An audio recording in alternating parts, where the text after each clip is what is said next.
I'm very pleased to have on the couch Derek Ridgers, one of the great photographers of youth culture. Derek, can you tell us first about your childhood and were you exposed to any photography then? My mum had a camera and she used to use it on holidays occasionally, I think, when I was very small. But my dad never had a camera. I didn't have a camera when I was growing up. Um, Through my teenage years, I don't think there's many photographs of me. Um, we were just a family who wasn't really interested in taking photographs, I don't think. I Okay. was definitely interested in photography when I was a teenager, though, but not interested in doing it myself. So when you say interested, did you see magazines, books, Yeah, it was the exhibitions? Sunday Times that got me interested, really, I suppose, first. I've still got the Sunday Times magazine, the actual one that I had from, I think, 66 with David Bailey's photograph of EastEnders. And something, it must have sown a bit of a seed with me, that Hmm. edition of the Sunday Times, colour supplement as it was called in those days. But was it in black and white? No, the pictures are in colour. Yeah, mostly I think. Yeah, I'm pretty sure they were in colour. Because McCullum would be published in black and white, generally speaking. Yeah. And he was a regular Yes. person in the Sunday Times mag. Yeah. Well, it wasn't. I was a little bit more impressed by David Bailey. Maybe it was his celebrity status as well. And the other thing that I remember, I suppose the biggest influence on my later life, although I didn't realise it at the time, in '66 was the film Blow Up. I think that must have made a big impression on me. But it wasn't until I became a photographer, I suppose, that I really thought back to exactly why. And I think that film had something to do with it. But then when you went to college, you went and studied graphics, in fact. Why didn't Yes. you choose photography? Well, I wasn't interested in photography really. As I say, I was interested in looking at photographs, but not interested in doing it myself. I think, yeah, I must have thought it was beneath me. I wanted to be a painter. Anyway, when I was 16, yeah, that's what I wanted to do. I wanted to be a painter, like a pre-Raphaelite type painter. But you didn't study fine art either. You went No, for but graphics. that was not really my fault. I did a ground course at Ealing, starting in '67, and at the end of the ground course, I applied to the Slade, St Martin's, and Wimbledon to do fine art. I was turned down by all three, and as I wasn't really ready to start work, I thought, well, I'll I'll do graphics. Okay. So how did you actually then get into the idea of, basically being a photographer and going out and doing assignments more than anything else, I assume in the first Well, place? this was this came a while later. I spent a year doing graphics, and then I slightly switched to over to advertising marketing. I did that for a couple of years, and then I got a job straight from college in an ad agency as an art director. Although, to be honest, my first job was basically dog's body for the other art directors. But within a couple of years of leaving art school, I was working with photographers, directing photo shoots, even though at the time I didn't really know what I was doing. And that was quite enjoyable. It was, I was working with some photographers that had some really beautiful studios. And so I enjoyed that art direction side. And I actually really enjoyed the advertising job as well, but I kept getting the sack. And the last time I was given the sack was beginning of '81, and I thought, because by that time I'd had a couple of shows, one-man shows, I thought, well, maybe I should try and be a photographer and give up advertising. But what were your one-man shows of? Well, the first one was at the ICA, which you mentioned to me earlier, of punk photographs. That was just complete luck that I got that show. And the next one was 1980 was Skinhead that I did in Chanel studio galleries in Chelsea. And that got quite a lot of press. That was in the Observer and the Sunday Times. And then, of course, you did a lot of work for magazines like Loaded, NME. Yeah. So you must have been regularly getting commissions from them. But then do I assume the pictures you were taking, like of the punks and the skinheads, was something you were doing not as an assignment, but something quite different? Yeah, no, I never got assigned to do anything like that until I suppose maybe 81, 82. I probably got asked to take some photographs for Time Out. I was working for them for a while doing their nightlife photographs. But the pictures of the punks and skinheads that I did in the late 70s and early 80s, that wasn't commissioned. It was just something that I sort of fell into, really. And did you realise at the time that capturing this clothing and this whole community would actually have great value in the future? No, definitely not. No, I didn't. You see, I didn't take myself seriously as a photographer. I was just a chancer, really, to begin with. When I started taking photographs, I was using a borrowed camera, and after a few years of actually quite enjoying taking photographs of bands and things at live gigs, I bought a Nicomat, second-hand Nicomat, via the back pages of Amateur Photographer, and just had one lens and A flash gun? I did actually have a small flash gun which I had mounted upside down on a bent coat hanger, so it was very close to the lens, closer than it would have been even if it was a on-camera flash. Okay. Even closer than the little flash that pops up on cameras, because they just thought that would make the shadows less obvious when I was using flash. But those early pictures, they just photographed people that I saw. I didn't really take myself at all seriously to begin with. I should have done, really. I should have tried harder and taken more notes. I think that would have... But you've generally got people's names. Well, half of them I do have, and then the other half I've managed to find out in the years since via social media. That's quite useful. And I guess really, when we look back on your archive, the punks have been the biggest subject really that you've done, more so than the skinheads. Would that be right? No, I don't think so. Not really. Punk was quite short-lived, really. I mean, probably by the middle of 1977, it was pretty much over, really, in London anyway. But then it went global, so that now you get punks all over the world. But I suppose the people that I spent most of my time photographing, I was photographing skinheads for about 2 or 3 years, but only really seriously for about 18 months. And then it would be the New Romantics and people for whom there was no real name, I suppose.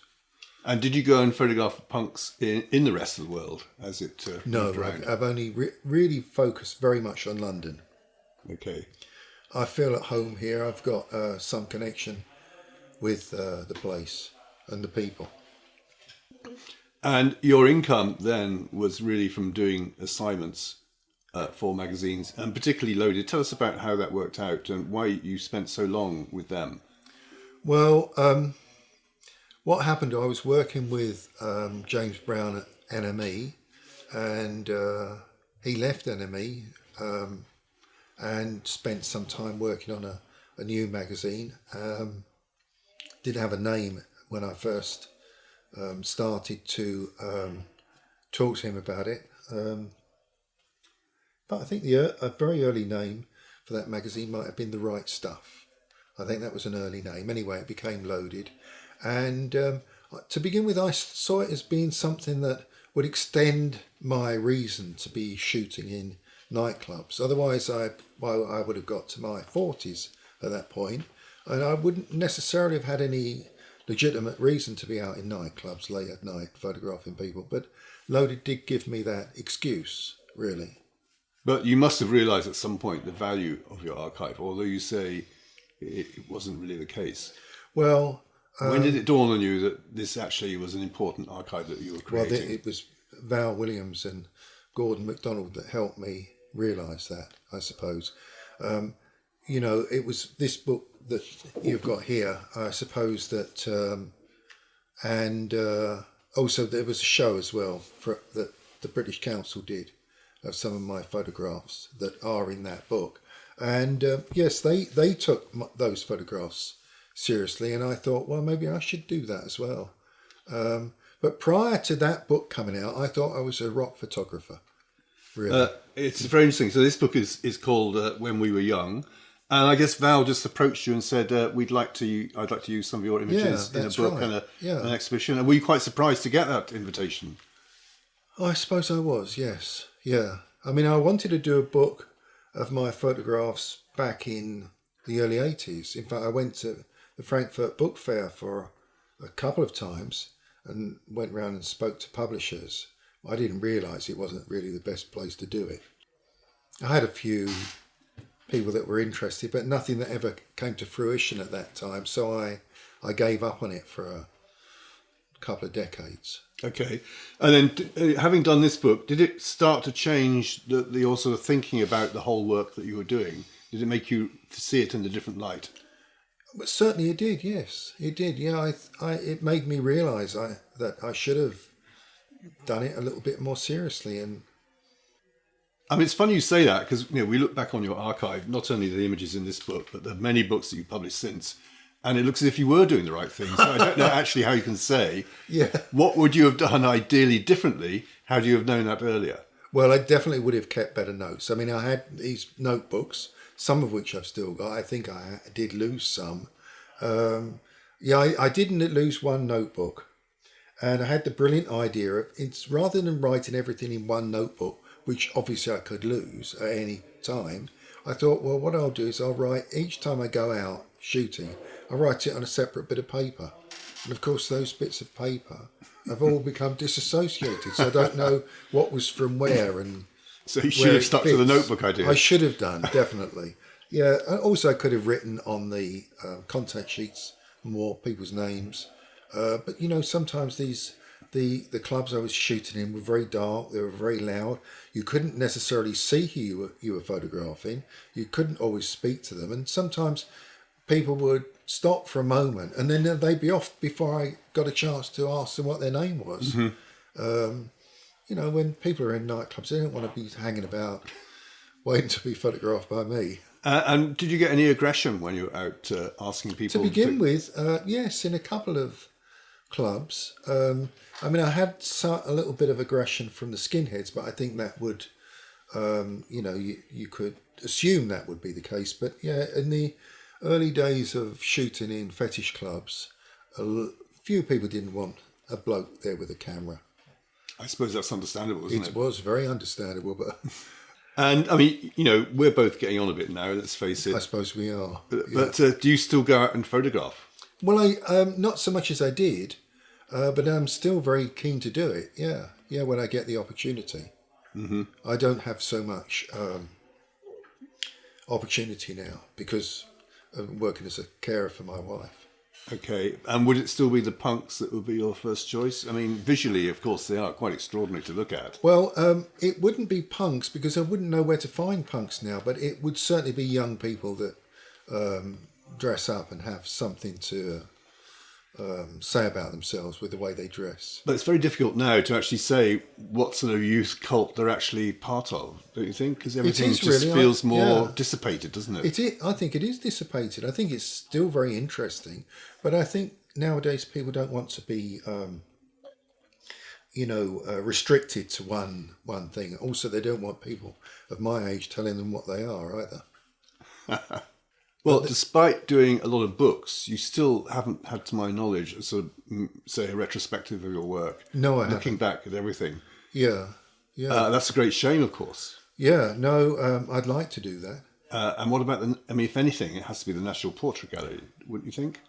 Well, it would be nice, but I think they're more interested in portraits of people who are well known or have some, place in the culture. Don't they? No, you're right, because when I did a show there, one of the things I had to argue for was doing portraits of ordinary people. Yeah. And in the end, they did agree to that. Yeah. But it wasn't something you would assume automatically. No, the case. no.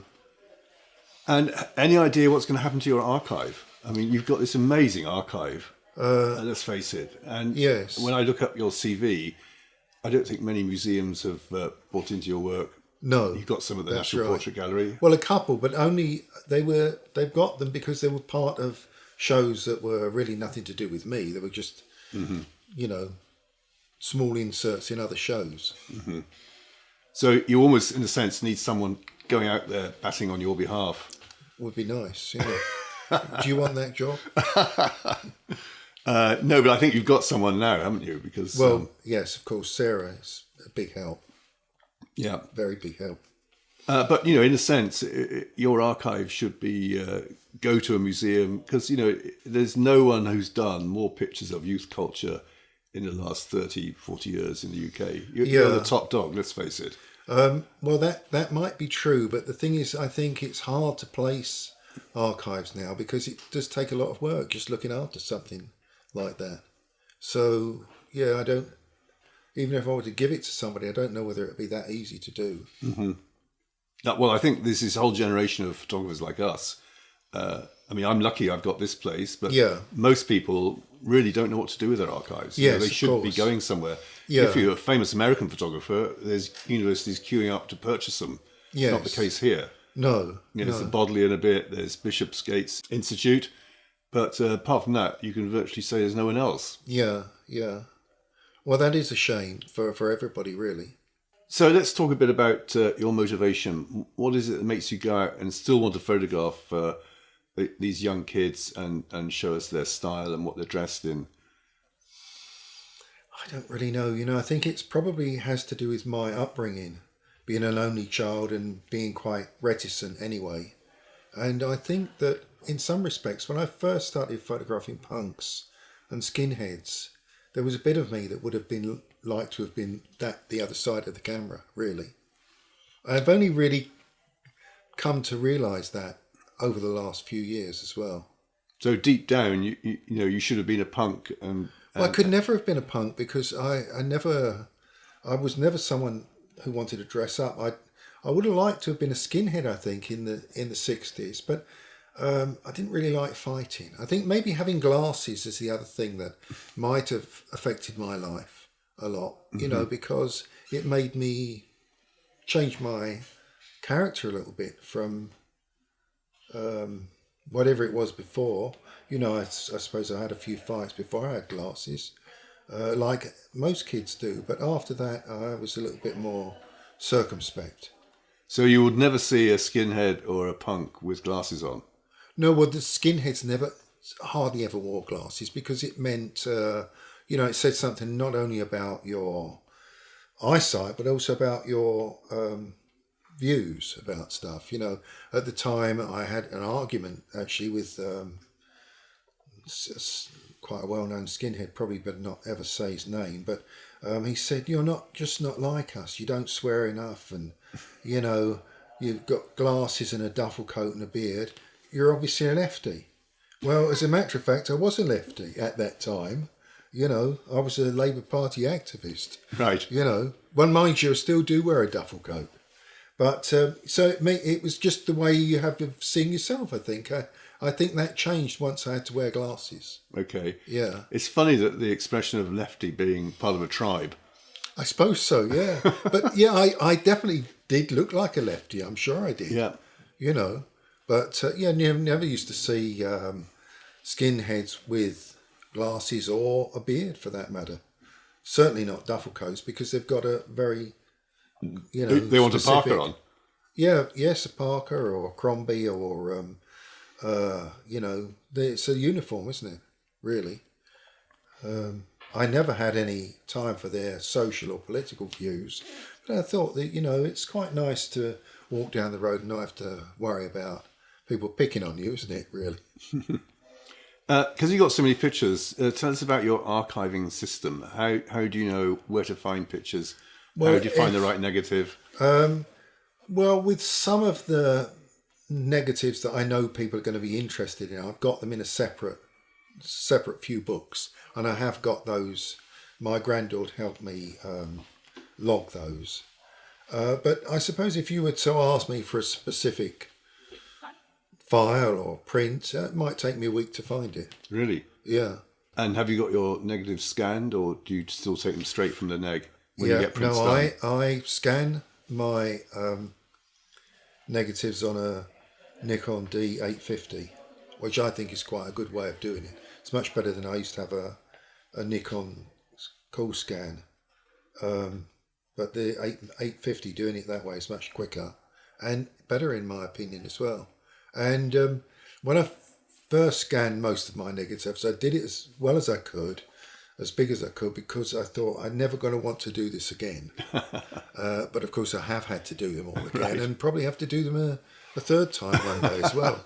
You know, if I live long enough, really. But I do quite enjoy it. I quite enjoyed the lockdown when we had the pandemic. Obviously, it was terrible for a lot of people, but it gave me the excuse to spend all the time at home scanning my stuff, you know, which I suppose I did need that, really.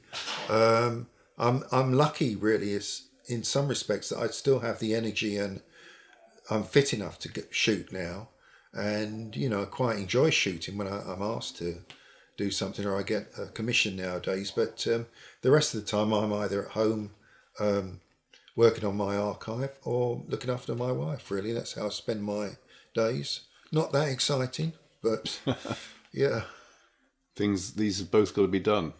I suppose so. Yeah, I've had a good innings. I had in the 80s and 90s when I was a rock photographer, I had a fantastic time. So as well as the the punk and the skinheads, you've got a lot of music personalities, I guess. Yeah, for want of a better actors word. and actresses and writers and people like that. Mm-hmm. Yeah. And do you have an agency that's licensing these, or? No, I don't actually. I do it all myself with my agent Sarah's help, and okay. I think that's the best way, really. And people find you okay? Well, as far as I know, they do. I never find out about the people that look for me and don't find me, but the people that look for me and do find me, yes. They're quite happy. Well, I mean, I'm much happier doing it myself. I'm pleased I'm not with Getty or Corbis or whatever Corbis has become, because, well, I'm just very happy. And some of the other photo libraries I was with prior to that weren't, how can I put it in a nice way? Well, some of them were rogues, really. Mm-hmm. There was one particular photo library that I gave my work to when I was young and very green. I never got paid a bean for the whole time I was with them, and really? Probably with them off at maybe 10 years. I never got anything. It always was the magazine didn't pay, or something fell through or something. It was really strange. And one day I decided I had enough, and I just went into their office and took all my stuff back from them. I'm surprised you sound like such a soft touch. I think I must be. Yeah. That means you're a very nice guy. Well, yeah, I mean, I probably am a bit of a soft touch in many respects. And I mean, it's not hard to be nice, is it? I mean, I like to be nice, actually. I do. Really? Mm-hmm. Yeah, why not? Of course, yeah, yeah.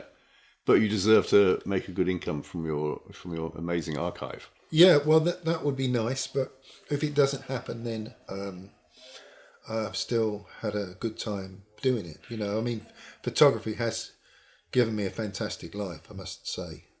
I've enjoyed it tremendously. That's a good way to end. Thank you, Derek. Yeah, thank you.